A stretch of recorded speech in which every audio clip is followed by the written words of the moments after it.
ngerti mikul dhuwur mendem jero ta gak? Cek tau krungu rek. Napa mikul dhuwur niku? Gak ngerti piye, Pak?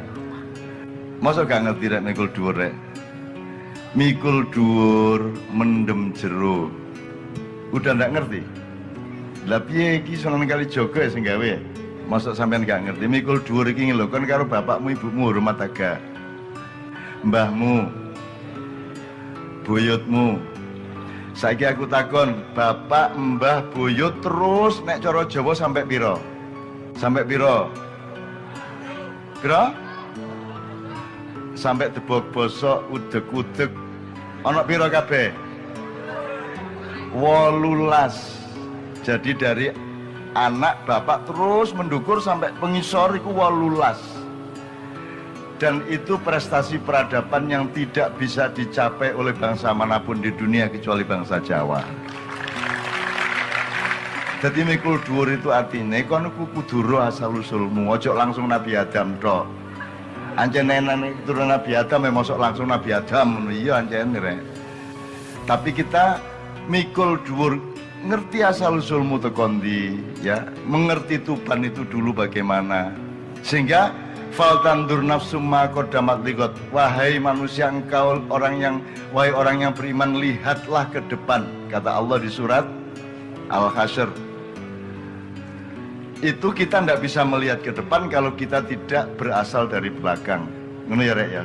Dadi nyaduk bal gak iso banter gak mundur sik sikile lak ngoten nah. Nah, jadi kita mikul dhuwur itu artinya mengingat-ingat, menghargai, memaknai jasa-jasa dari para leluhur kita yang dekat maupun yang sangat jauh, dan kita batasi Tuban saja.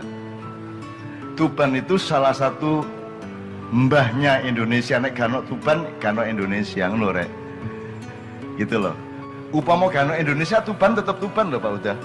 Tetap loh, tetap ono Tuban masih gano Indonesia. Jadi Indonesia itu aku takon, bangsa Indonesia dilahirkan oleh Republik Indonesia atau Republik Indonesia dilahirkan oleh bangsa Indonesia? Yang mana? Sing bapake sing di bangsa Indonesia atau Republik Indonesia? Bangsa Indonesia bapaknya apa anaknya? Bapaknya. Republik Indonesia anaknya. Jadi pemerintah Indonesia kudu mikul dhuwur nang bangsa Indonesia. Ngono ya maksudnya rek. Nek mendem jero apa mendem jero? Dipendem sing jero ngono. Mendem jero itu artinya ojo dieling-eling eleke bapak mbah biyen. Ya, ayo didoleki api. Begitu seseorang dipanggil Allah meninggal dunia, semua yang baik-baik kita ingat. Ngoten nggih? Itu namanya mikul dhuwur mendem jero. Lha saiki ada Pak Kuswoyo. Pak Kuswoyo itu dulu pemain keroncong Hawaiian ya di Tuban sini. Leres mayo nggih. Leres nggih. Oke, engko pokoknya dicitakno pelan-pelan cek sampean ro. Gara-gara ana negara iku pahlawan iku kudu perang sik iku apa? Sing berkarya gak tahu dadi pahlawan to? Nggih ta mboten? Angger kon biyen perang, matek, ditembak terus pahlawan. Tapi sing berkarya tukang becak setengah mati, setia becak sampai tuwek gak dadi pahlawan. Nek ana wong gede profesor numpak sepeda ngono dimuat di koran, lah sing nggawa rengkek numpak sepeda ket enom sampai tuwek gak tau mlebu koran. Gitu ya. Jadi menurut saya Kus Plus adalah pahlawan Tuban. Menurut saya. Pahlawan itu gak ngenteni mate. Ya saiki ya pahlawan. Pahlawan adalah orang yang jasanya sangat besar. Tidak ada komponis, tidak ada pencipta lagu seluruh dunia yang karyanya jumlah maupun popularitasnya melebihi Mas Tony Kuswoyo, Mas Nomo Kuswoyo, Mas Yon Kuswoyo sama Mas Yok Kuswoyo. Aku karo Kiai Kanjeng iki ketoke kaya ngene iki nang ndi tapi gawe lagu iku paling pol ya mek 30 ya. Pola iki lagune sampean lho, sak dulur wong papat iki lagune 923. Dadi ku gawe lagu bendino gak kok berabi. Nggih ta mboten? Lah 923 iku lho, kadek populer kabeh, ya ta gak? Wis sampean masih gak tahu Kus Plus zaman biyen mergo conci 6 tapi mesti ora artine. Mesti tahu krungu-krungu kita mboten. Wis misale apa wis sing kon apal? Diana, Diana kekasihku. Siji apa meneh? Kolam susu sih, engko dinyekno Kiai Kanjeng untuk lagu pertama. Apa meneh? Nusantara, apa meneh? Ke Jakarta aku. Loh, apal? Ya apa? Loh, apal madalah arek enom terus nyanyi-nyanyi ngono ingin sing bujangan. Apa susahnya? Loh, apal lho? Ya toh, kemana-mana. Ah, iki lho, wong sing nyanyi bujangan iku biasanya sing gak tapek duwe dhuwit. Telat rabi. Nggih ta mboten ya?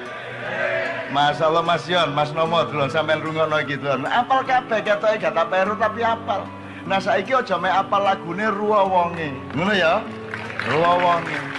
Mereka luar biasa dan saya ingin cerita yang Pak Bupati juga belum mendengar. Kakak beliau sulungnya namanya Tony Kuswoyo itu tak ceritani kon kagum karo Mas Tony. Ini pengagumnya Mas Tony. Ini pengagumnya Mas Tony dan Anda tidak pernah tahu Tony Kuswoyo itu bagaimana sebenarnya. Malam hari ini kita akan buka sejumlah hal bahwa lagu Andaikan Kau Datang. Roh Kondek. Jadi kita menyangka, jadi gini, kalau orang bikin lagu supaya didengerin banyak orang, itu kan ada dua macam. Yang pertama misalnya para wali rek ya. Para wali ku pesene iku iso awet berabad-abad dititipno arek-arek. Dititipno arek cilik misalnya gundul pacul. Ketoke lagu anak-anak padahal pesannya adalah kepemimpinan politik, ngono toh? Apa meneh liyane jajal nek Jawa ya sadurunge kita ke Andaikan Kau Datang. Apalagi ilir-ilir. Rumangsane lagune arek cilik padahal dia pesan yang luar biasa. Apalagi jublak-jublak suweng. Jadi lagu Andaikan Kau Datang ini adalah ketakutan Mas Tony Kuswoyo. Iki uripku gurung karuan apik rek, meneh-meneh nek aku ninggal jasadku terus aku iki ya apa? Jawabku ya apa? Makanya kalimatnya adalah andaikan kau datang kemari, jawaban apa yang kan ku beri. Kon saiki ngono timbane meneh-meneh gak iso jawab, meneh-meneh keliru kabeh gak karu-karuan. Nah, ngono ya.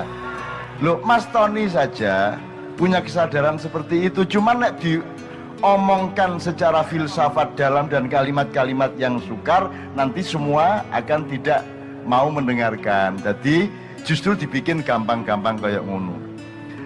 Mas Yok nanti tolong ditambah, tapi tak ceritani sampean. Sampean pernah tahu Bagus Bersaudara dibui karo Bung Karno? Tahu dibui pirang-pirang bulan? Telung bulan. Dilok-lokno kalau Bung Karno jarene lagune ngak-ngik-ngok gitu mboten, dianggap niru barat. Kon tak kandhani saiki gelem, tak kandhani nyuwun sewu nggih Mas ya, Mas Nomo, itu acting, itu tidak beneran. Mereka mau masuk penjara itu supaya seluruh dunia terutama Malaysia menyangka Bagus Bersaudara itu sudah di persona non gratakan oleh Republik Indonesia. Jadi ketika itu Kalimantan Utara itu jadi perebutan antara Indonesia dengan Malaysia. Sama dengan pada tahun 60-an sebelumnya Irian Jaya itu diperebutkan dan dipertahankan oleh Belanda supaya tidak masuk Indonesia. Nah, waktu Bagus Bersaudara itu Kalimantan Utara itu berebut antara Bung Karno sama PM Malaysia sinten waktu itu ya. Perdana Menteri Malaysia siapa Pak Huda waktu itu ya? Tengku Abdurrahman. Abdurrazak atau Abdurrahman? Abdurrahman ya? Abdurrahman. Abdurrahman. Jadi gini, Mas Tony itu diajak untuk bikin strategi kon apen-apen dikutuk di Indonesia, tak kunjoro 3 bulan, ojo kondo adikmu, ojo kondo sopo-sopo, ini satu perlindungan intelijen. Nanti kamu melarikan diri ke Malaysia. Setelah itu Malaysia akan percaya bahwa kamu betul-betul sudah diusir oleh Indonesia, maka kamu akan diterima oleh Malaysia. Nah, beliau akan berkiprah di Malaysia menjadi tokoh Malaysia, tapi diam-diam menjadi intel yang menyelidiki segala hal mengenai Malaysia. Menurut ceritanya. Betul. Gitu ya. Jadi rencananya Tony dan adik-adiknya itu akan menjadi patriot prajurit rahasia Indonesia di Malaysia, ngono rek ceritane. Cuman masalahnya sebelum itu terjadi, sebelum beliau lari ke Malaysia, Bung Karno dijatuhkan. Tak ceritain ini untuk politik ya. Jadi Irian Jaya yang sekarang Freeport itu sudah direncanakan untuk diambil oleh Amerika sejak tahun 57. Jadi Direktur CIA, Badan Intelijen Amerika, sudah punya rencana besar untuk mengambil emas-emas di Papua. Terus presidennya pada waktu itu adalah John F. Kennedy. John F. Kennedy itu pengagumnya Bung Karno, teman dan sahabatnya Bung Karno. John F. Kennedy tidak setuju kalau Irian Jaya diambilin, dirampok oleh Amerika. Karena sudah berjanji sama Bung Karno untuk sama-sama nyengkuyung satu sama lain.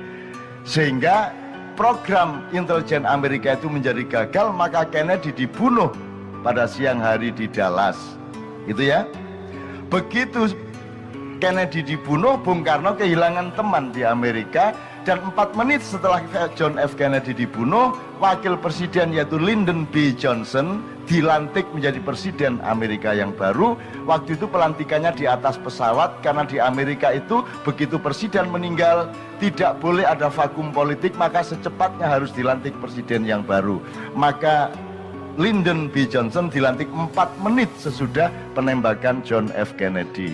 Begitu Lyndon B. Johnson menjadi presiden, berubahlah semua politik luar negeri Amerika, sehingga keputusan soal Irian Jaya, soal Afrika, soal Vietnam, soal semuanya menjadi seperti yang kita ketahui bersama. Sejak itu Bung Karno tidak lagi berteman dengan Amerika, Bung Karno kemudian berteman dengan Uni Soviet.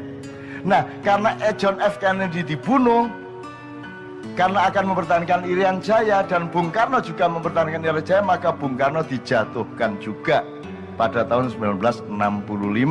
Nah, Tony Kuswoyo dan adik-adiknya yang sebenarnya sudah akan berangkat ke Malaysia menjadi gagal karena Bung Karno jatuh. Ngene-ngene iki lek gak sing ngerus ya, Rek. Nah, aku takon, nek kon wis dadi penyanyi terkenal kayak Tony Kuswoyo, kayak Kus Plus, Kus Super Saudara, gelem kon dadi patriot, dadi prajurit di luar negeri. Arek saiki gelem tangune iku. Tapi Tony Kuswoyo dan adik-adiknya siap menjadi patriot Republik Indonesia. Mengorbankan karirnya, gelem dibui, gelem dielek-elek di koran kayak Bung Karno iku betul sama mereka. Padahal tidak. Dan itu saya sampai hari ini kagum luar biasa kepada Mas Tony, Mas Nomo, Mas Yono, Mas Yom. Dan itu yang menyebabkan saya minta kepada Pak Buddha, Pak tolong aku nang debat kali ini, aku dibarengno di panggung karo Mas Nomo, karo Mas Yon, karo Mas Yom. Nah akhirnya beliau berdua datang, Mas Yon kebetulan sudah ada acara. Jadi malam hari ini teman-teman sekalian, mudah-mudahan ini adalah liqaun azim, pertemuan agung yang ditakdirkan oleh Allah Subhanahu wa Ta'ala.